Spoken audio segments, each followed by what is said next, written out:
ارکان پارلیمنٹ کا تحفظ، نیب کے نئے SOPs جاری، دوران انکوائری کسی رکن کو طلب نہیں کیا جائے گا، پارلیمانی اکاؤنٹیبلٹی فیسیلیٹیشن سیل قائم ہوگا۔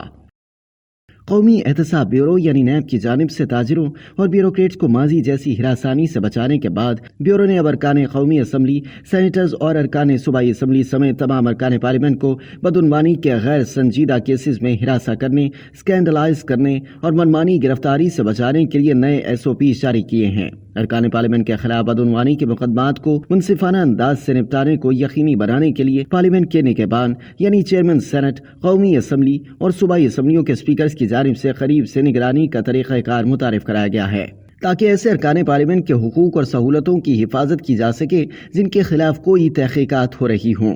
ارکان پارلیمنٹ کے خلاف بدنیتی پر مبنی فضول، گمنام اور فرضی شکایات کی حوصلہ شکنی کے لیے پارلیمانی اکاؤنٹیبلٹی فیسیلیٹیشن سیل یعنی PAFC قائم کیا جا رہا ہے۔ نئے SOPs کے تحت ارکان پارلیمنٹ کے خلاف نیب کو موصول ہونے والی تمام شکایات کو مزید کارروائی سے قبل چیئرمین نیب کے نوٹس میں فوری طور پر لایا جائے گا۔ پہلی صورت میں چیئرمین نیب کی منظوری سے یہ شکایات ان پٹ اور رائے کے حصول کے لیے چیئرمین سینٹ یا قومی اسمبلی یا متعلقہ صوبائی اسمبلی کے اسپیکر کو بھیجی جائے گی۔ شکایات کو بہرحال خفیہ رکھا جائے گا۔ چیئرمین سینٹ، قومی اسمبلی یا صوبائی اسمبلی کے اسپیکر یعنی معاملے کی نوعیت کے لحاظ سے ابتدائی تحقیقات کے بعد 4 ہفتوں میں رپورٹ کے ذریعے اپنے نتائج نیب ہیڈ کوارٹر کو بھیجیں گے۔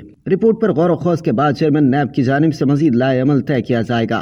شکایات کی تصدیق یا انکوائری کے مرحلے پر معلومات شیئر کرنے کے لیے مدعی عالیہ رکن پارلیمنٹ کے ساتھ تمام خط و کتابت PAFC کے توسط سے ہوگی۔ مدعی عالیہ رکن پارلیمنٹ کی شناخت کو شکایات کی تصدیق اور انکوائری کے مرحلے تک خفیہ رکھا جائے گا تاکہ اس کی ساکھ کو ناجائز نقصان سے بچایا جا سکے۔ نیب کی جانب سے شکایات کی تصدیق اور انکوائری کے مرحلے کے دوران پارلیمنٹ کے کسی رکن کو طلب نہیں کیا جائے گا۔ حالات دیکھتے ہوئے یہ محسوس ہو کہ انصاف کی خاطر یہ حاضری ضروری ہے تو یہ طلب کیے جانے سے قبل چیئرمین نیب کی واضح منظوری ضروری ہوگی۔ پارلیمنٹ کے رکن کے خلاف کسی بھی قسم کی زبردستی کارروائی بشمول ایگزٹ کنٹرول لسٹ میں نام شامل کرنا وغیرہ جیسے متعلقہ اقدامات سے اسپیکر یا چیئرمین سینٹ کو فوری مطلع کیا جائے گا۔ نیب کے ذریعے کوئی انکوائری کرانا مقصود ہو تو چیئرمین یا اسپیکر اپنی مرضی سے کسی رکن پارلیمنٹ کے خلاف شکایات بھیج سکتے ہیں۔ نیب اور سینٹ، قومی اسمبلی اور صوبائی اسمبلیوں میں پوائنٹ آف فیسیلیٹیشن سیل قائم کیا جائے گا۔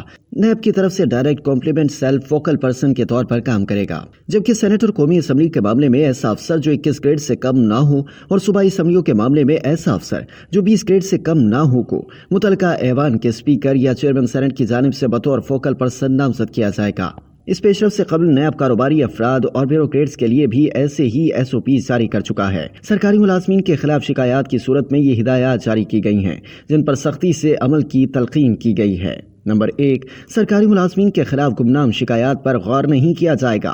نمبر 2، شکایات کی تصدیق کے عمل کے دوران سرکاری اہلکاروں کی شناخت کو صیغہ راز میں رکھا جائے گا۔ نمبر 3، گریڈ 19 تک کے افسران کے خلاف شکایات پر کارروائی کا اختیار ریجنل ڈائریکٹر جنرلز کو دیا گیا ہے، جبکہ گریڈ 20 اور اس سے بالا گریڈ کے افسران کے خلاف شکایات پر کارروائی کے لیے چیئرمین نیب کی منظوری درکار ہوگی۔ نمبر 4، شکایات کی تصدیق اور انکوائری کے مرحلے کے دوران سرکاری ملازمین کو نیب کے احاطے میں ذاتی حیثیت میں طلب نہیں کیا جائے گا۔ نمبر 5، متعلقہ صوبائی چیف سیکریٹریز کی مشاورت سے ریجنل ڈائریکٹر جنرلز متعلقہ سول سیکریٹریٹ میں اکاؤنٹیبلٹی فیسیلیٹیشن سیلز یعنی AFCs قائم کریں گے۔ نمبر 6، تمام خط و کتابت اور معلومات کا اشتراک AFCs کے ذریعے کیا جائے گا۔ تاجروں کے خلاف شکایات پر غور کے لیے SOPs میں لکھا ہے۔ نمبر 1، تاجروں کے خلاف کسی گمنام شکایات پر غور نہیں کیا جائے گا۔ نمبر 2، تاجروں کی شناخت کو سختی سے صیغہ راز میں رکھا جائے گا۔ نمبر 3، شکایات کی تصدیق کے مرحلے کے دوران کسی تاجر کو نیب احاطے میں طلب نہیں کیا جائے گا۔ نمبر 4، باوقار انداز سے تحقیقات کے لیے نیب کے ریجنل آفس میں ایک علیحدہ بزنس فیسیلیٹیشن سیل یعنی BFC قائم کیا جائے گا۔ BFC متعلقہ chamber of commerce and industry کے نمائندے، ریئلٹرز ایسوسی ایشن کے نمائندے اور دیگر کاروباری تنظیموں کے نمائندوں پر مشتمل ہوگی، یعنی کیس کی بنیاد پر اگر ضرورت محسوس ہو تو